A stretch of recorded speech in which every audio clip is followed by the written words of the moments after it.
बिस्मिल्लाहिर्रहमानिर्रहीम। अस्सलाम वालेकुम माय यूट्यूब फैमिली। कैसे हैं आप सब लोग? आई होप बिल्कुल ठीक होंगे। मैं भी ठीक हूँ अल्हम्दुलिल्लाह।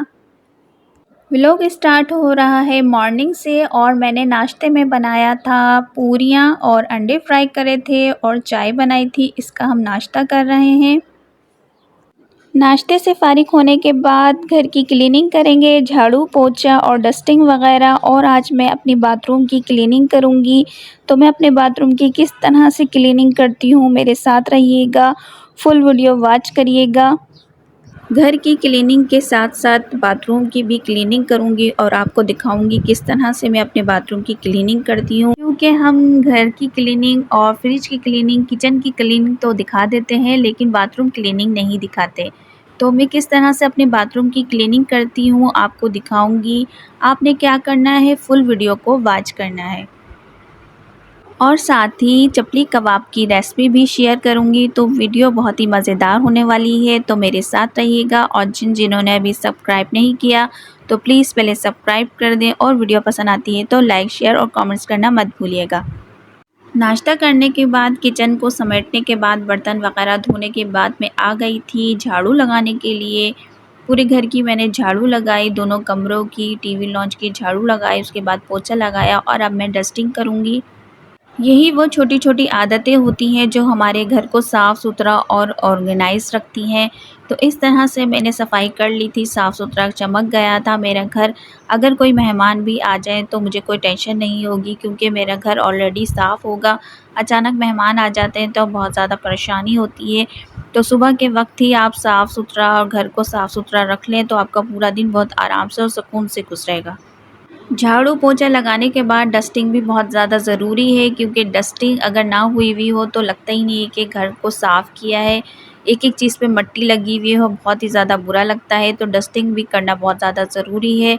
झाड़ू पोछा लगाने के बाद आप डस्टिंग करें तो इससे आपका घर और ज़्यादा साफ़-सुथरा और चमकता हुआ नज़र आएगा। जिस तरह हम घर को साफ़-सुथरा रखते हैं, किचन को साफ़-सुथरा रखते हैं, इसी तरह हमें ये बाथरूम की भी डीप क्लीनिंग करना बहुत ज़्यादा ज़रूरी होती है। हफ़्ते में 2 बार ज़रूर बाथरूम की क्लीनिंग किया करें, इससे जरासीम नहीं होते और स्मेल नहीं फैलती। तो इस तरह से मेरे 1 हफ़्ता हो गया था। मैंने ईद से पहले बाथरूम की क्लीनिंग करी थी, ईद के बाद नहीं की। अब मैं बाथरूम की क्लीनिंग कर रही हूँ। हफ़्ते में 2 बार बाथरूम की क्लीनिंग ज़रूर करनी चाहिए। तो इस तरह सबसे पहले मैं जाले साफ़ करूँगी। दीवारों पे, कोने पे जाले लग जाती हैं और ऊपर ज़्यादा डस्ट जमा हो जाती है, तो सारी मैंने पहले जाले साफ़ कर दिए दीवारों की, कोने-कोने की। उसके बाद मैं ये एक लिक्विड बना रही हूँ जिसमें मैंने सर्फ़ डाला है, बेकिंग सोडा डाला है और ये hand wash, liquid hand wash डालूँगी। ये लिक्विड बनाकर आप चाहें तो इसमें सिरका भी शामिल कर लें, नमक भी शामिल कर लें। तो मैंने नमक और सिरका तो शामिल नहीं किया। और ये मैं सारा फ़र्श पे डाल दूँगी और थोड़ी देर के लिए ऐसे ही छोड़ दूँगी। झाड़ू से अच्छी तरह रगड़ूँगी और 10-15 मिनट के लिए ऐसे छोड़ दूँगी ताकि जो भी दाग धब्बे हैं वो उस पे अच्छी तरह से काम कर सके, अच्छी तरह से इसके निशानात छूट सकें। ये ज़ंग के निशानात लग गए हैं जो छूट नहीं रहे थे। तो मैंने ये पानी लिक्विड वाला डाल के, सर्फ़ वाला पानी डाल के अच्छी तरह से झाड़ू से फ़र्श की घिसाई कर रही हूँ। और इसी तरह से मैंने टाइल्स की भी यही लिक्विड से टाइल्स को भी साफ़ किया था। एक हाथ से मैं वीडियो बना रही थी और एक हाथ से सफाई कर रही थी, तो जिसकी वजह से बहुत ज़्यादा मुश्किल हो रही थी। और मेरे घर में 3 वॉशरूम हैं और तीनों वॉशरूम की मैं ही क्लीनिंग करती हूँ। मेरे घर कोई मेड नहीं आती। एक दिन एक वॉशरूम की सफाई कर लेती हूँ, दूसरे दिन दूसरे वॉशरूम की कर लेती हूँ। इसी तरह एक-एक दिन के बाद एक-एक वॉशरूम की सफाई कर लेती हूँ। तो इस तरह मेरे सारे बाथरूम क्लीन रहते हैं। अब मैंने ले लिया था हार्पिक। हार्पिक से मैं डब्ल्यूसी की सफाई करूँगी। हार्पिक से बेहतर डब्ल्यूसी की सफाई कोई भी अच्छा नहीं कर सकता। ये डब्ल्यूसी के लिए हार्पिक बहुत ही ज़्यादा अच्छा है और बहुत ही बेटर है। तो सब जगह मैंने डब्ल्यूसी में ये हार्पिक डाल दिया था। अब जो इसका ब्रुश है, डब्ल्यूसी साफ़ करने वाला जो ब्रुश है, उससे मैं अच्छी तरह इसकी घिसाई करूँगी ताकि जो इसके निशानात और गंदगी वग़ैरह है वो साफ़ हो जाए। हार्पिक से बहुत अच्छी तरीके से सफाई हो जाती है। तो इस तरह से मैं अपने बाथरूम की क्लीनिंग करती हूँ। हमारे हर कमरे में अलग अलग वाशरूम है, बेटियों के लिए अलग वाशरूम है, हम मियाँ बीवी के लिए अलग वाशरूम है। अगर आपके घर में बेटियां हैं तो ज़रूर उनके लिए अलग वाशरूम बनाएं, क्योंकि लड़कियों की अलग चीज़ें होती हैं, उनको रखना होता है तो वो किसी की नज़र ना पड़े और हस्बैंड बाप वगैरह की नज़र ना पड़े। तो उनके लिए अलग वाशरूम होना चाहिए और मियाँ बीवी के लिए अलग वाशरूम होना चाहिए, उनकी अलग चीज़ें होती हैं। तो इस तरह से हमारे घर में सबके अलग-अलग वाशरूम है, 3 वाशरूम है और तीनों वाशरूम की अलग-अलग सफाई करना एक-एक दिन में तो बहुत ज़्यादा मुश्किल होता है। तो इस तरह से मैंने डिवाइड किया हुआ है, एक दिन एक वाशरूम की कर लेती हूँ, दूसरे दिन दूसरे वाशरूम की और तीसरे दिन तीसरे वाशरूम की। तो मैंने सोचा मैं आपके साथ हर किस्म की क्लीनिंग शेयर करती हूँ। किचन क्लीनिंग भी मैंने शेयर करी, फ्रिज की क्लीनिंग, घर की क्लीनिंग, तो मैं बाथरूम की क्लीनिंग क्यों ना शेयर करूँ। तो इसकी वीडियो भी मैंने आपके साथ शेयर कर दी। तो हर चीज़ की हम वीडियो शेयर करते हैं, तो बाथरूम क्लीनिंग की वीडियो भी शेयर होनी चाहिए कि किस तरह हमें बाथरूम की क्लीनिंग करना चाहिए और हफ़्ते में 2 दफ़ा करनी चाहिए। तो अब जो इसके नलके वग़ैरह हैं, जो साबुनदानी है, इसमें ये भी बहुत ज़्यादा गंदा हो रहा था, तो इसको भी मैंने साबुन रख के, वैसे तो रोज़ाना ही पानी डाल के वाइपर लगा देते हैं और जब नहाने जाते हैं तब भी मैं धो देती हूँ। लेकिन हफ़्ते के बाद हफ़्ते में ज़रूर मैं डीप क्लीनिंग करती हूँ। इसके मग जो वो मग्गा है उसको भी अच्छी तरह धोती हूँ सर्फ़ से और साबुनदानी उसको भी धोती हूँ। फिर जो बेसन है और उसके नलके और जो शीशे वग़ैरह हैं उसको अच्छी तरह साफ़ कर लेती हूँ। और जो लोटा होता है उसको भी अच्छी तरह स्कॉच ब्राइट से घिस-घिस के या जूने से साफ़ कर लेती हूँ। यानी कि बाथरूम की एक-एक चीज़ साफ़-सुथरी और क्लीन हो जाती है। फ़र्श के लिए जो लिक्विड बनाया था उसको मैंने 10 मिनट के लिए रख दिया था और झाड़ू से घिस लिया था और अब मैं इसके ऊपर पानी डाल रही हूँ। मग्गे से भर-भर के पानी डालूँगी तो इस तरह जो भी सर्फ़ का और लिक्विड का जो फ़र्श धोने के लिए डाला था वो सारा पानी निकल जाएगा। इसी तरह बाथरूम की दीवारों को भी मैंने सर्फ़ से अच्छी तरह घिस लिया था। वीडियो शूट नहीं कर पाई क्योंकि एक ही हाथ में मोबाइल भी पकड़ी हुई थी और एक हाथ से वॉशरूम क्लीन कर रही थी, धो रही थी और एक हाथ में मैंने मोबाइल पकड़ा हुआ था शूट करने के लिए, आपको दिखाने के लिए। तो इस तरह से बहुत ज़्यादा मुश्किल हो रही थी। तो पूरा बाथरूम मेरा धुल चुका है। अब मैं वाइपर लगाऊँगी, वाइपर लगा के इसको अच्छी तरह सुखा लूँगी। तो इस तरह से मेरे बाथरूम की अच्छी तरह से क्लीनिंग हो चुकी है।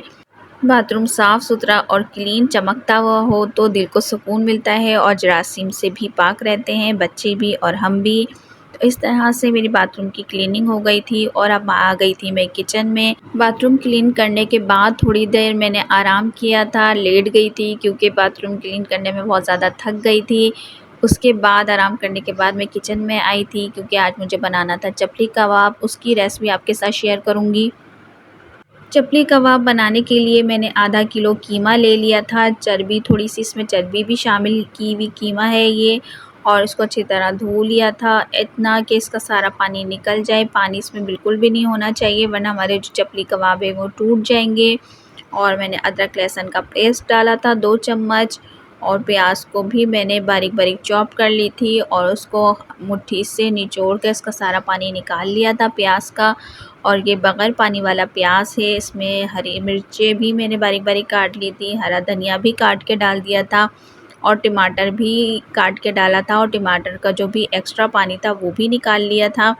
और 2 अदद इसमें मैंने अंडे शामिल किए थे और इसके साथ इसमें कुछ मसाले जाएँगे, बेसिक मसाले।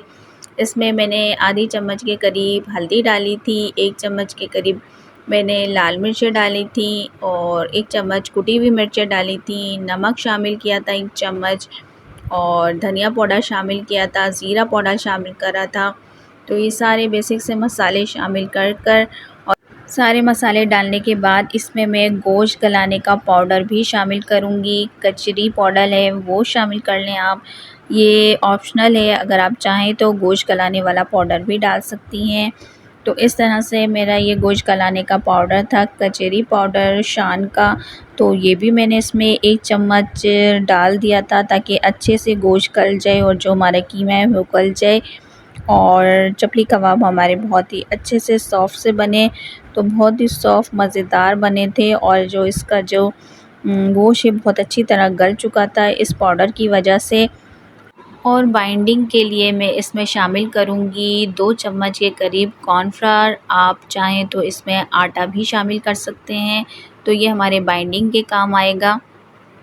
कॉर्नफ्लावर से भी हमारी बाइंडिंग होगी और अंडा जो डाला हमारा उससे भी इसकी बाइंडिंग होगी। हमारे जो कबाब हैं वो टूटेंगे नहीं।